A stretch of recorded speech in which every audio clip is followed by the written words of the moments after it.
Hello, everybody. I'm Andrew Frankel, and I'd like to talk to you about MediaStream Press's newest project, which is Terra Incognita. And today we're going to be doing character creation for this RPG.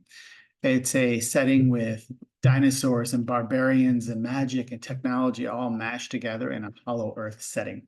So let me show you what we've got today. And I wanted to give a shout out first to Only Crits. OnlyCrits.com is supplying our dice. For this, we're going to have some giant jumbo dice, the 35 millimeter ones. They are just huge. They're about twice the size of a normal die. That is a huge D20.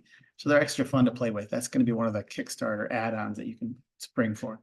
It's also included at some of the higher tiers. But let's get down to this character creation, because while this is based sort of on a 5e platform, you're going to see that a lot of the things in it are very different. And we've kind of rebuilt the whole character creation thing, the whole thing from the ground up to make a more modular, build what you want, play with you what you want kind of situation. So let me go through that with you. I'll do a basic character and we'll go from there. So let me share my screen.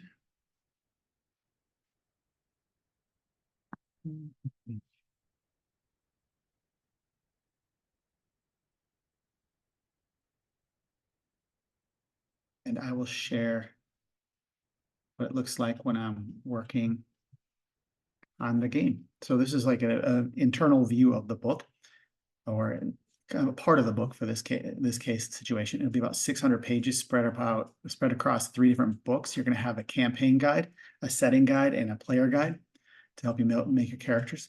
And one of the whole points of the design is to have beautiful 2-page spreads. So when you open up the book, it's going to look like this. You'll be able to see these giant spreads with like nice full page backgrounds that spread from one side to the other. So we're going to make a character today. Character creation is broken down into 13 steps. A couple of them are really quick, and I probably could have combined them, but I wanted to spell it out. So we're going to go right through it. A lot of it, because again, this is similar to the 5e platform, but totally rebuilt for the character and racial perspective of it. Some of the things are kind of similar, and you're going to go through these steps. So we're going to have to research 12 races. Each of the races was designed to have a different feel when you're playing it. For today's purpose, I'm going to use the Ursus, which is like a bulky, brutish barbarian type character, like myself. Man, look at me, man. But anyway, I want them to play differently. So if you're going to play, say, a Talpa, they're sort of a gnome or a digger race, that's going to play very differently than if you play the Volans, which are they're winged, they can fly. So that's going to be a very different situation. Same with the Piscus. You've got the sea folk. They buddy up nicely with Mustela, which is Otterkin. You've got plant-based people in the Arborimics. Scurrius are another very small race with sort of a reincarnation thing built in, which is pretty fun. It totally new mechanic for them. And clickers, extra arms and legs and actions. It makes them a very different play style. But Ursus is a great one. It's a brutish barbarian type. Like I said, it fits with me. So whenever you go to research a race, you're going to see like a story, some art, you're going to see like the whole spread. And then you're going to learn more about their culture and just what they are. And you can see all these different things over here. We have, if you're able to see the area I'm highlighting on the right, you can see different kind of tribes or subspecies too. That's important because they do offer some different options. Each race also has some racial specific items that they can craft that fit with their style of play and life. And here's the Build-A-Bear part of the game, where on the left you can see the abilities. Each race has different abilities. So instead of other games where you might get, hey, I'm born with this, this is what I've got.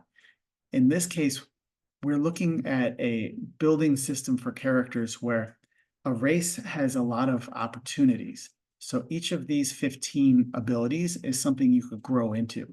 Now, no character will have them all. The most you should be able to have by level 20 is about 10 of these. So my level 20 Ursus Warrior will be different than your level 20 Ursus Warrior, because not only do I have different abilities and stats, I also have different class abilities. this replaces like the feat system and just in general. So these abilities, in this case, for warriors, there's 24 of them, including 3 of them are blank. I get it. That's for DMs who want to design their own that fits. But all of these kind of fit as a set. And because we only have 6 classes, there's some versatility within the class and their abilities. So my warrior might be able to do the same thing as another game system or 5e, say a warrior is like champion type thing. So this is kind of builds in the like the sub archetypes. So and all the different paths, it builds those in. So there's definitely some, but when you're building a character, there's definitely some key abilities that you're going to want, and there's others that flesh out your character later, depending on how you want to play. Are you going more role playing, or are you going more number crunchy and I want to, you know, beat up everybody kind of situation? So for Ursus, they're built to be very dangerous, very formidable, tanky type characters. So the abilities you choose are going to fit with that, but there are some other options to allow you to be faster or more damaging versus more durable or more powerful.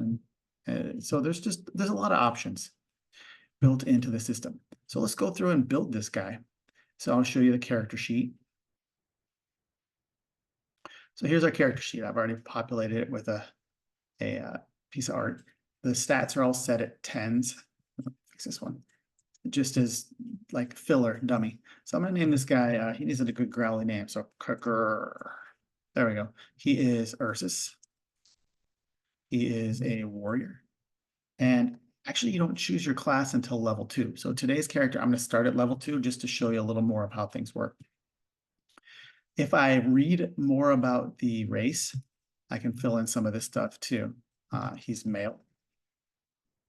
He's age 7. Just a youngin, but actually for their race, that's considered young adulthood. Height, we'll do 7'10", and let's do an even 500 pounds. Okay, so I just filled out some of that stuff. I'll do level 2, like I said. So you choose your class at level 2. Level 1, you're basically surviving, and after that, you've survived long enough, you're like, I need to start specializing. I can go back and show you that right here. If you look at the right side, level 1, +1 proficiency, and you choose 2 of your racial traits or abilities. Level 2 is when you get your first class trait, and then it kind of goes back and forth choosing race class, race class, race class. There are a couple breakpoints at levels 5, 10, 15, where you get to choose some skill proficiencies and stat points to add on. And levels 19 and 20, you get a whole bunch of choices, but that's further down. So if you look at the steps to character creation, we chose Ursus. Let's do our stats. There are 2 different methods of doing it that are suggested. So roll down here on the right side here, standard array plus or random rolls. Standard array plus, I'm going to choose a 15, 14, 13, 12, 10, and 8, which is pretty similar to 5e, except you also get 6 discretionary points to put wherever you want. So I can easily even up that 8, make it a 10, or I could go heavy on some of my other stats. You can also do random rolls, 46, 6 times, adjusted and put wherever you want. Some of them, if they're too high for your racial maximums, you're going to shift those points somewhere else. And there's also a luck stat. That's going to be a special one, okay? So let's start with 15, 14, 13, 12, 10, 8. I want a tough guy, so I'm going to go 15 strength, 14 constitution, 13 dexterity. Wisdom makes sense for my character. I'll do 10 because he's got those senses and he's more aware. Not those are the smartest, so just average. And charisma, I mean, I'm playing basically a barbarian. I don't need to be charismatic. So I get 6 discretionary points. I will quickly add this here, make that an 18. I want this at a 14, so that's 4 of my points. My 14 constitution, I'll bump up to 16. So I just spent 3, 2, and 1. That's my 6 discretionary points. I can now update these. So an 18 should be +4. Dexterity should be +2. I'm sorry. Yeah, +2. Constitution should be 3, 0 for the 10, 1 for the 12, -1 for the charisma. Now luck, I need to roll 3d10. I get one shot. This guy's 3d10. I'm gonna roll these giant only crits dice. I've got a 7, a 9, and a 9. Nice.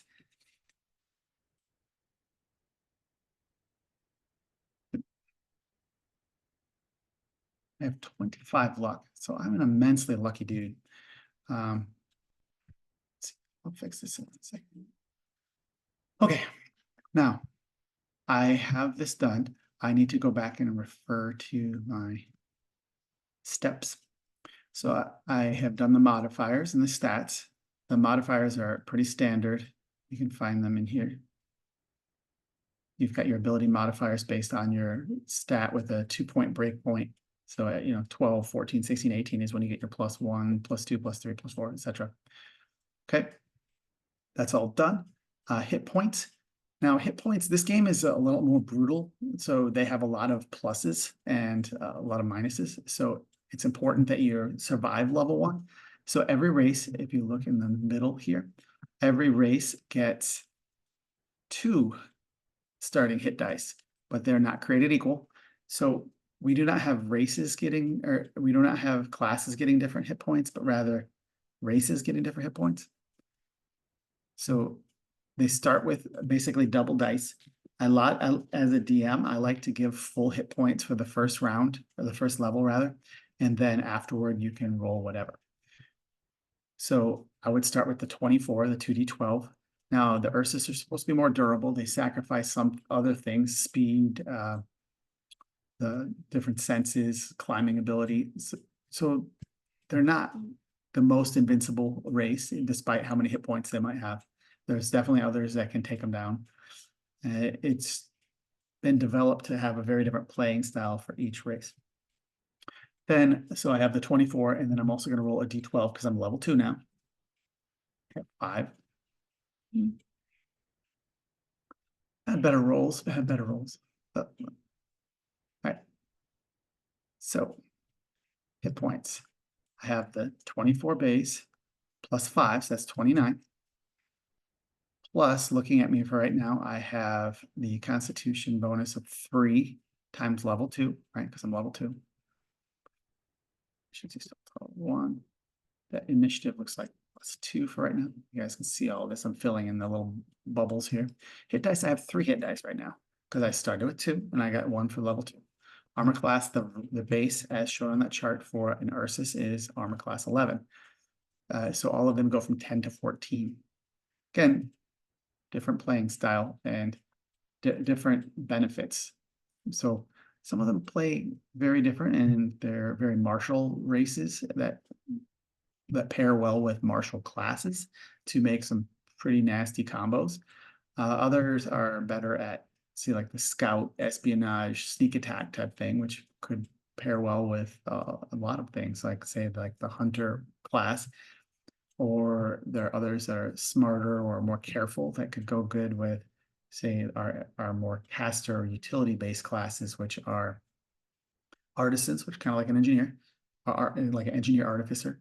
And we have stitchers, which are an interesting sort of cleric slash beast magic, kind of shaman or druid, great at making chimera type buddies to hang out with them.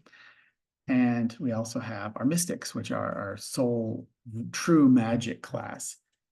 But those could also pair well, particularly with a more aggressive race like this, depending on which magical abilities you choose. All right, let's continue. I get too far on a tangent there. So I've got hit points. We've got the armor class. Good. I can also add my dex modifier. Then we're going to start doing some skills. So the skills, athletics, survival, and intimidation are my proficiencies that I start with, which makes sense for this like brutish race. All right. I always like to add, when I'm doing an armor class and hit points, I like to have like the whole math formula there. So I have the 11 as a base plus 2 for my dex. That's nice. You can always add 13. Okay, now I have to do my skills. Let me color this guy in. Athletics, survival, and intimidation. Again, these all make sense for the race I'm plan. I also get more later based on my based on the background or the path my character takes. So let me start filling these guys in. So athletics. Right now I have +4 and it's proficient, so it's a 5. These are all going to be +2s based on my dex. These are going to be +0s for the intelligence-based ones. Wisdom ones are all going to be +1s, except survival, which is a +2 because I get to add my proficiency to it. Charismas are all going to be -1, except intimidation, which is a nice 0. No pluses, no minuses, that's okay. I'll do my savings throws. I don't have any proficiencies in any of those, so it's straight up whatever my ability score bonus is. From +4 all the way down to -1. Good. Let's see what I'm missing now. So I've just done my skills. Time to choose some traits. Now this is where, again, where it gets very Build-A-Bear. I get literally, because it's an Ursus, right? And he's got a bear head.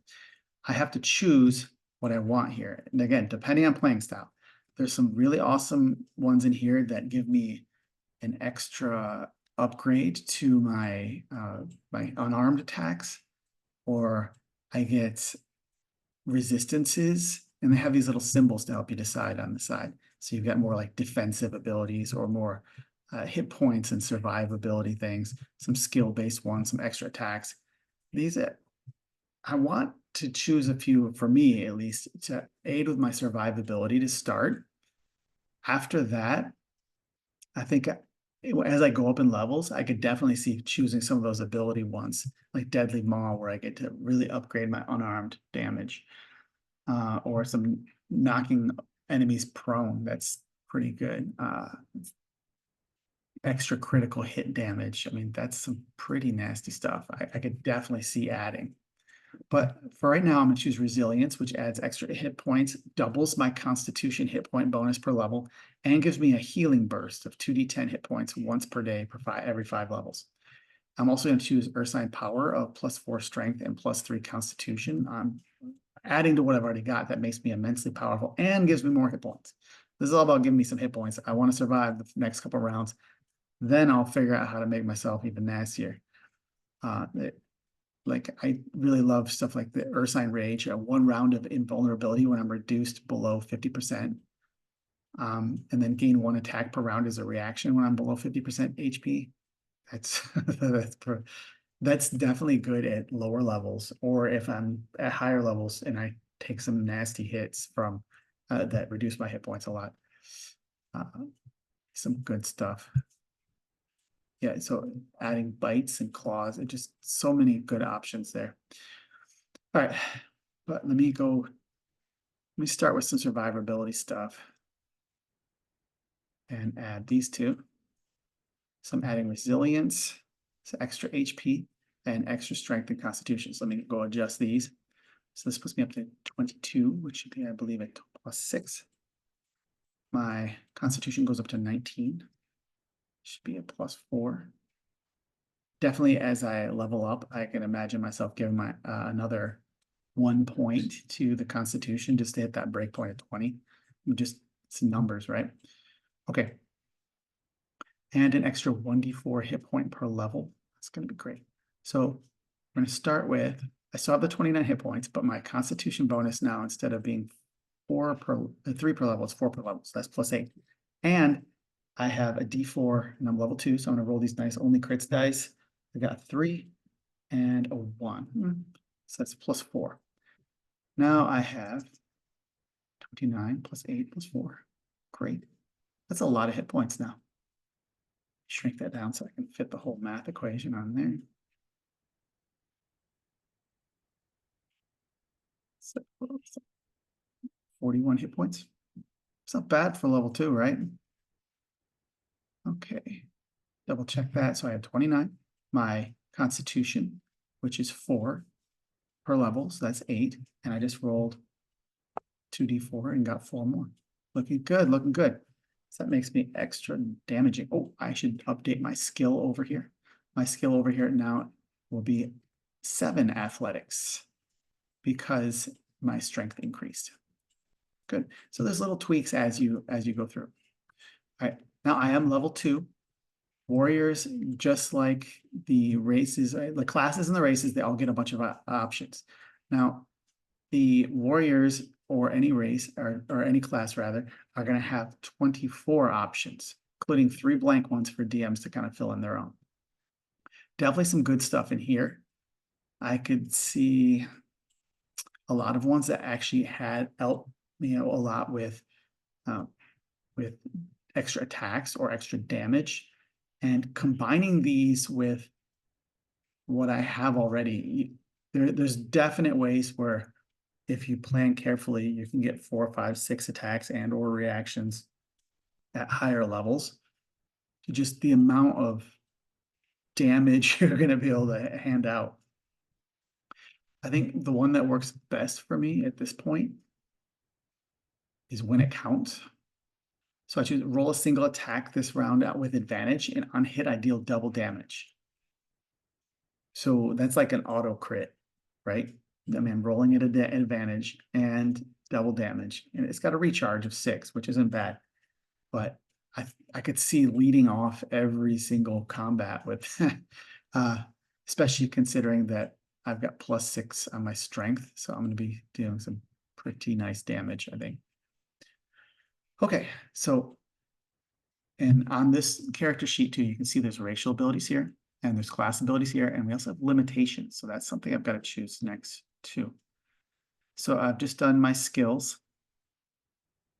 I've done my traits, and that did adjust things like hit points and armor class and whatnot.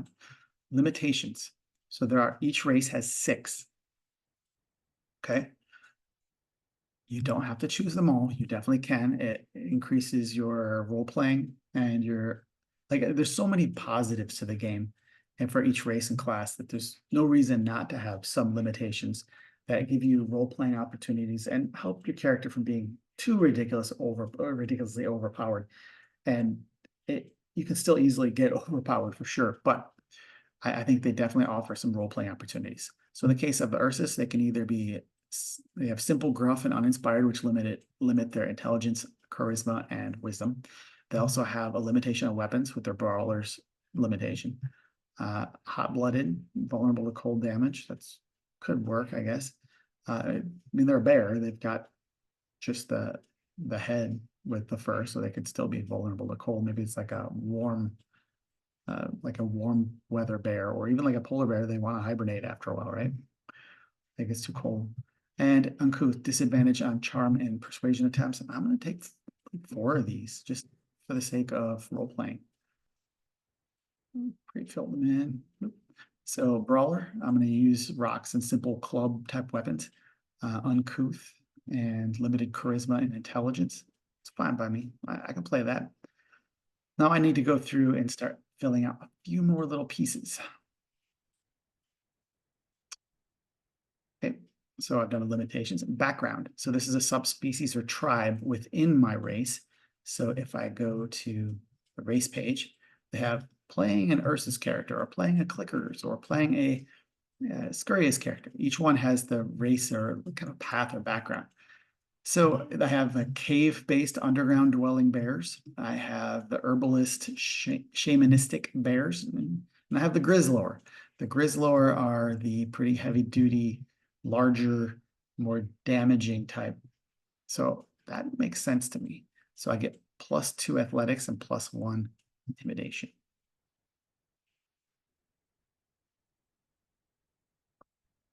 All right, so I have to update over here. My athletics now becomes 9 because I have 6 + 2 + 1 for proficiency. My intimidation now goes up to an even +1 instead of +0. Good. And my background, I'll add that to my character sheet. Grizzlor. Nice. We are getting close to done here. I have to do a couple more things with movement, senses, and weapons and gear, and getting close to done. I'll choose some languages too. Gurlal is the Ursus home tongue, and I'll also choose common. The other choice is chit chat because they live so close to the Scurrius. which are the like kind of squirrel people. That'd be a great language to have. I need to do movement and senses. Movement and senses. Now that's also on the character race page. So go to the race section. Each race has about 8 pages here, and you can see the movement. There's a movement tab here. So I get 30-foot normal, no swimming, I mean, no burrowing or flying, and I get half base for climbing and swimming. That's pretty basic, easy. There are certain races that get better just to start, and there's also ones that get like the burrowing abilities or the flying abilities later. Additionally, there are races that get, sorry, this is none. There are races that get different traits where they can adjust their bodies that allow for some variations in these. So maybe they become better swimmers, or they can like glide or hover, and just based on the traits that they choose when they get their abilities at different levels. That's something you can choose, making you a more mobile, interesting character to play. Equipment and gear are next, or my senses. And nothing is specifically added about these. A lot of these will be added through the traits or abilities you choose later on. And I definitely see a lot of characters later adding these as needed after you get your more survival key traits and abilities. Now, weapons and gear, I could definitely see there's a pretty big section here on different weapons. Notice they all have a DC for crafting. Crafting is a huge part of the game. We want you to start with these basic ones. Say like you start with, I don't know, a tomahawk, okay? But then you craft it yourself, and it's pretty easy, DC 5, which is almost a gimme, right? But you, as a crafter, you might make it out of something better. Maybe you use an obsidian shard that you collected, or a giant tooth of a like a dinosaur type creature, and you're using that as the pick or the sharp part of the tomahawk. That should have better damage or better speed or better range. And we're hoping that people craft. There's a whole bunch of rules with crafting. We also have rules for improved ammunitions and stuff. So we want you to make your own arrows. We want you to make your own armors. There's a bunch of armor as well.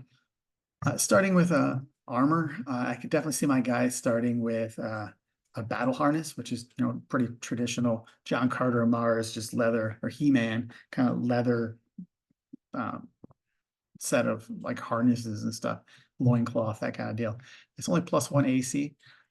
It's very reasonable request if I'm asking for starting equipment. Battle harness, +1 AC. So over here on my armor class,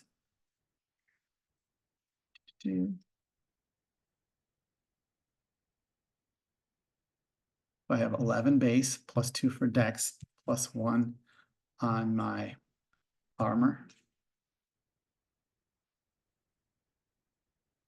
There we go, fit it in there. Puts me up to 14. It's not bad. Okay, now I also want for a weapon. Let's do a stone club, which is 1d6 bludgeoning. That's a pretty reasonable gimme, I guess. Okay. I could definitely ask my DM for some of the racial specific types of items that come with them or that are suggested, but that seems more like a crafting situation. So maybe at the first level or two, I can craft one of those. All right, so let's do stone club. Range is 5 foot. Bonus is, I'll use my strength on that one. So that's going to be +7 damage. 1d6 +7 bludgeoning. No ammo or uses. Also, each race has an unarmed attack assigned with them.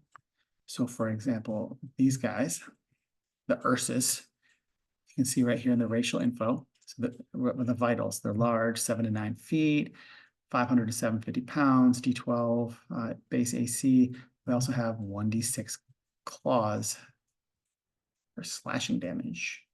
So if I'm ever without my stone club, I just go to my trusty Ursus claws. 5-foot range, +7. In this case, it's slashing. So now I can do slashing or bludgeoning damage. Good. Things are really coming together. Almost done here. Done my equipment.